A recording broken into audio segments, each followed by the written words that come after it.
دا کیسه د دوو ملګرو وه چې دواړه په یو شفاخانه کې بستر وو. یو ملګری چې و هغه مکمل فلج و، یعنی پرالایزډ و، د سر نه ښکته مکمل پرالایزډ و. بل ملګری چې کوم و هغه بالکل روغ و، خو نور کوم مشکل او تکلیف یې درلودل. هر کله چې دغه ملګری کوم چې پرالایز و هغې ته به چې نرس خواته راله، نو دې مریض نرس ته به همدغه یو خبره کوله چې ما ته داسې پچکاري ووهه چې زه د دې ژوند نه خلاص شم.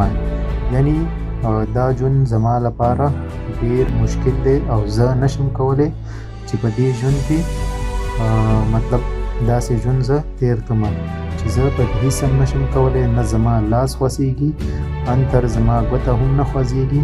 نو داسې ژوند هېڅ فایده نه لري ما ته.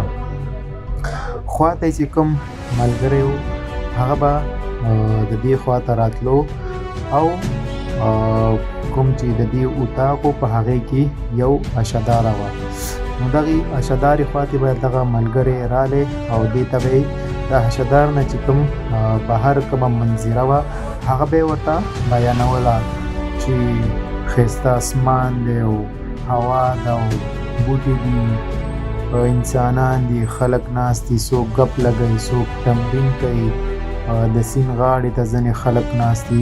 یعنې دغه خبرې به یې ورته کولې. په اول کې یعنې په شروع کې دغه خبرې به په دې ملګري باندې بدې لګېدلې، یعنې دغې به نه غوښتل چې دغه خبرې واوري. یعنې ورو ورو ورځ تر بله به یې دغې ملګري راتلو خواته او دغه خبرې به یې ورته کولې چې نن خلک راغلي او نن منظره داسې ده او داسې ده، یعنې خبرې به یې ورته کولې.